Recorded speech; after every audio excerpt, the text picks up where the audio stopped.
Semana Santa se han presentado al menos 227 accidentes de tránsito, 23 de ellos por conductores en estado de embriaguez. Durante esta semana, 72 personas han muerto en accidentes de tránsito en las vías del país. 245 han resultado lesionadas. Respetar las normas de tránsito, no conducir en estado de embriaguez, siempre hacer unas pausas activas. Entre los hechos más recientes se encuentra el volcamiento de una ambulancia en Villavieja, Huila. Otro hecho se presentó en la vía Siberia-Bogotá, en el que al menos 5 vehículos se vieron involucrados. Entre 3 horas, tomarse 10 minutos de descanso con el fin de tomar otra vez energía. Hacia el mediodía, en la autopista Medellín se presentó un aparatoso accidente de tránsito en el cual se requirió además de la atención por parte de bomberos. No realizar maniobras peligrosas, especialmente en el recorrido de las vías. En 23 de los accidentes, los conductores se encontraban en estado de embriaguez y 14 vehículos no contaban con el seguro obligatorio de accidentes de tránsito. Bueno, hay algo que me está preocupando muchísimo, pero de sobremanera. Obviamente, aparte de la cantidad de accidentes de tránsito, acabamos de pasar la Semana Santa, donde desafortunadamente la cifra, según el Ministerio de Transporte, de muertos solo durante la Semana Santa fue de 100 fallecidos. Ahora bien, la pregunta de siempre, ¿alguno de ellos quería fallecer? La respuesta de siempre es no, ¿verdad? Sin embargo, me está preocupando que las personas, ojo, si bien es cierto nos accidentamos, nadie se quiere accidentar y hay toda esa cantidad de accidentes, lo que de pronto no estamos cayendo en cuenta es que el problema no para con el accidente y ya. Vamos acá, me van a acompañar hasta donde ustedes se rindan. Vamos a ir hacia el Líbano, Tolima. Me dice acá el Waze que hay 2 horas 8 minutos, estoy llegando, Dios mediante, a las 19:30 horas, ¿correcto? Entonces retomo mi ponencia del día de hoy. Y la ponencia tiene que ver con que, oiga, no, el problema del accidente no termina con el hecho. Tal vez podríamos pensar que ahí comienza el problema. Nicolás, ¿cómo así que comienza el problema del accidente de tránsito cuando este ocurre, cuando sucede el hecho? Bueno, el día de hoy, estos días hemos estado full de trabajo. Cuando no me ve mucho por ahí en los estados, redes sociales, es porque ese día estoy full a reventar con el equipo de trabajo, entonces no nos queda tiempo de tal vez de respirar y almorzar. Pero nos ha llegado muchos casos donde las personas se están involucrando en los accidentes, después quieren hacer todo el proceso, ya sea jurídico, ante los trámites ante las aseguradoras, las demandas civiles, adelantar el proceso penal ante la Fiscalía General de la Nación en cada uno de los pasos o los diferentes escenarios que indica el procedimiento penal. Y hay algo que es común, particular entre todos estos accidentes, es que queremos llegar al accidente, pero no hay pruebas o elementos materiales probatorios. Al no tener pruebas es muy complejo poder hacer un análisis desde el punto de vista técnico jurídico. Hay personas, evidentemente, abogados, colegas, técnicos, expertos, etcétera, que hacen el análisis del accidente de tránsito, pero basado simplemente en tal vez elementos subjetivos, lo que dice tal vez el involucrado, el consultante, o a veces solo lo que dice el famoso IPAT, Informe Policial de Accidentes de Tránsito, recordando que la hipótesis o la causa probable del accidente que allí se indica es simplemente un punto de vista del agente, de la autoridad de tránsito que conoció el caso, ¿sí? Y al ser simplemente un punto de vista, pues este debe ser soportado, apoyado, coadyuvado con otros elementos objetivos para que en el proceso, ya sea en el de análisis, en el proceso ya judicial, en las audiencias, pues lógicamente se pueda comprobar o se pueda demostrar la responsabilidad de un involucrado o de otro en el hecho. Ahora bien, ¿a dónde quiero llegar? La gente llega sin estos elementos, es decir, hoy reflexionaba con alguien de mi equipo y le decía, después de atender a una persona que vino a consulta de un accidente de tránsito de la hija, y te lo voy a poner en los siguientes términos. En una glorieta, la hija del señor consultante sale a tomar el giro de la glorieta y por la parte izquierda sale un camión. recolector de basura. Según lo que la señora le dice al papá, porque el papá es el que consulta, la señora es médico y al ser médico pues no pudo venir porque tenía sus turnos y demás, entonces digamos que encargó al papá de la consulta. Según el señor me dice que la señora evidentemente paró. Una vez la impactan por la zona lateral izquierda de su vehículo, la impactaron, obviamente ella se detuvo, ella bajó el vidrio del vehículo, pero no se pudo bajar, no pudo descender del mismo porque el impacto fue justo en la puerta del conductor, guardabarro delantero izquierdo y puerta del conductor. Por ende, ella quedó, digamos, entre comillas, atrapada. No descendió del vehículo. Ella comenta, o el señor comenta más bien, comenta que llegó alguien de la empresa del vehículo recolector de basura, llegó alguien, se identificó, le dio unos datos, le dijo: tranquila señora, que acá nosotros realmente pues tenemos la culpa, el camión quedó atravesado, le invadió su carril, etcétera, etcétera, etcétera. Hay unas fotografías que el papá de la señora, de la víctima en este caso, consiguió con unas labores de vecindario. El señor preguntó alrededor del lugar de los hechos, el mismo día de los hechos, y alguien le pasó unas fotografías. Tenían en general como unas 5 fotografías, algo así, en la escena del accidente. Ojo, porque en este tipo de episodios, en este tipo de casos, no es suficiente contar con algunas fotografías. ¿Por qué? Porque cuando estas fotografías se toman sin conocimiento, y no quiere decir que nosotros seamos los únicos que sepamos, sino que nosotros sabemos y queremos enseñar, pero la gente no está interesada en aprender. Allí va la reflexión del día de hoy. Entonces él traía sus fotografías, el señor incluso las había montado en un documento Excel, había tratado de hacer unos análisis, unas gráficas, pero todo basado en especulaciones.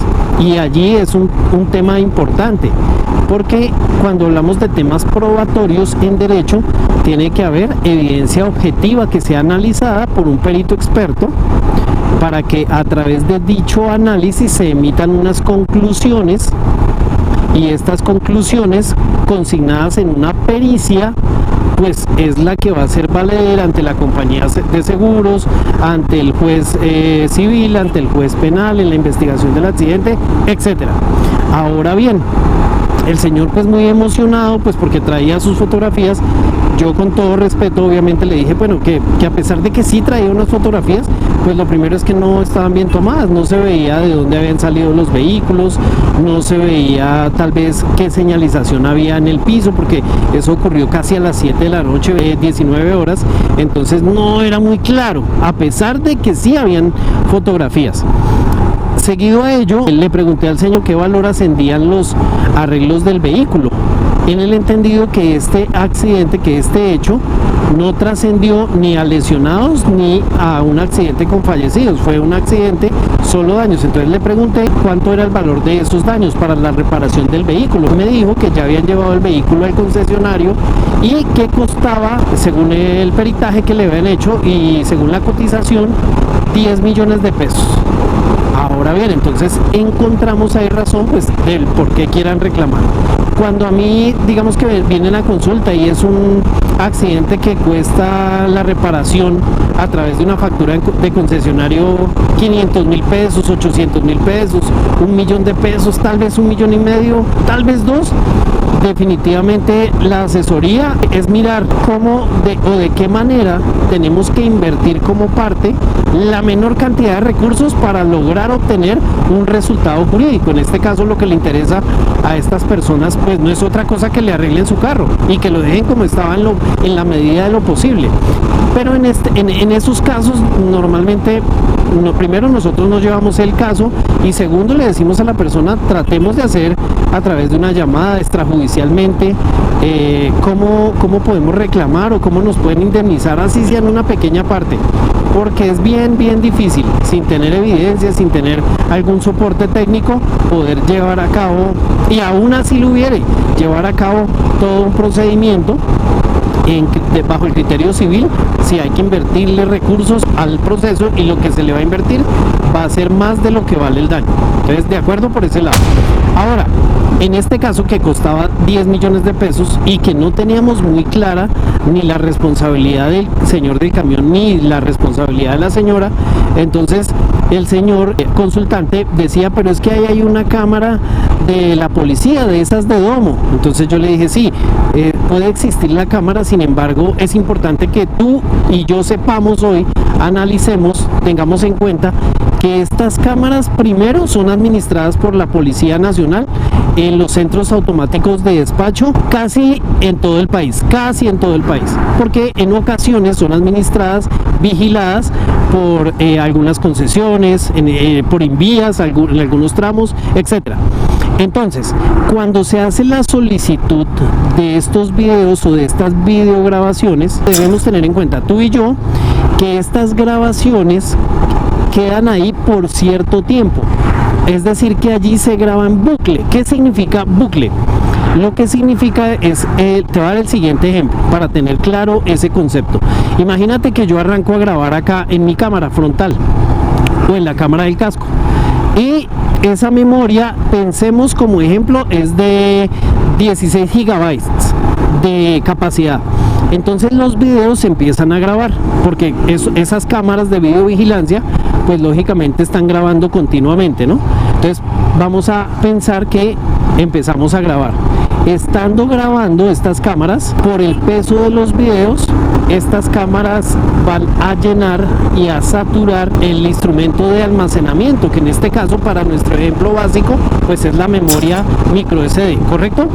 Una vez, por ejemplo, si la memoria es de 16 gigas de capacidad y ya ha grabado 16 gigas, en bucle significa que va a empezar de donde empezó a grabar y va a empezar a borrar y va a sobreescribir el nuevo video, el video actualizado sobre lo que ya estaba prescrito o pregrabado.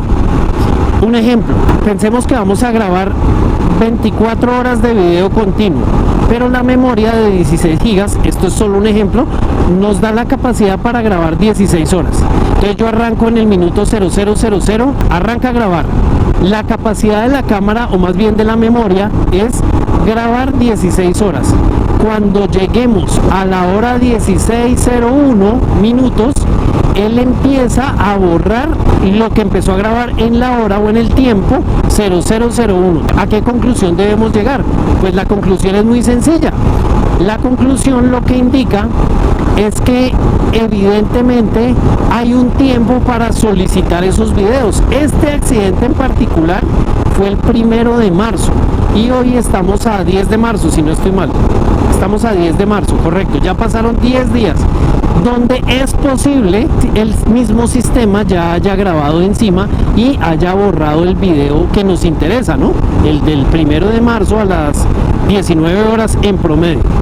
Eso es lo primero que tú y yo debemos saber. Por eso es que hay que actuar con rapidez.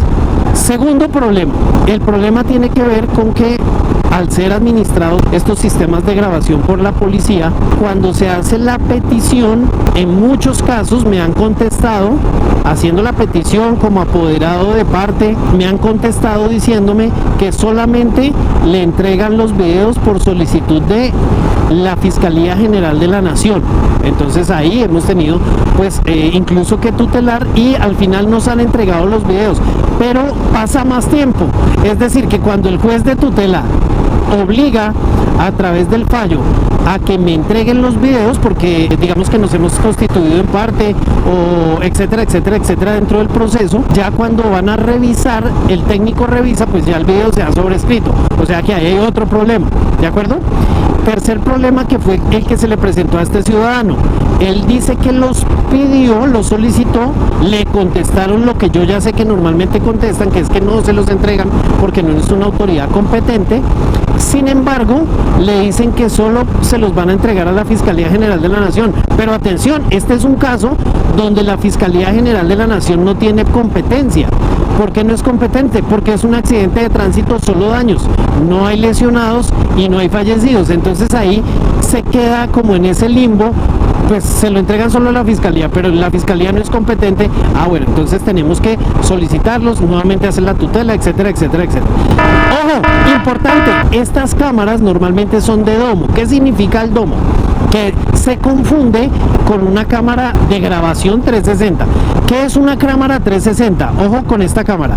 Esta es una cámara que solo tiene un punto focal, mientras que esta cámara está grabando continuamente lo que ocurre 360 grados alrededor de manera instantánea. Diferencias: el Domo, si bien es cierto, es una cámara como esta, que tiene solo un punto focal o solo una dirección focal más bien, entonces ella lo que hace es, a partir de un motor, la hace girar ese motor según una programación, y es posible que cuando esté grabando hacia allá, el accidente haya ocurrido atrás del foco de grabación, y entonces sí estaba grabando, sí nos entregaron el video de la cámara, pero no grabó el accidente de tránsito. Puede ser que grabe el después, grabe el antes, pero a veces no graba el momento del accidente, entonces tampoco nos sirve.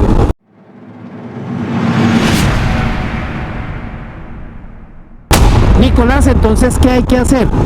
Bueno, lo que hay que hacer frente a los videos es evidentemente, tercero, importante, fundamental, sí tengo que tomar las fotografías, pero no son cualquier tipo de fotografías, hay que tomar fotografías panorámicas. Ahora vamos a tomar fotografías de la misma escena, pero ya de planos generales. ¿Qué es un plano general?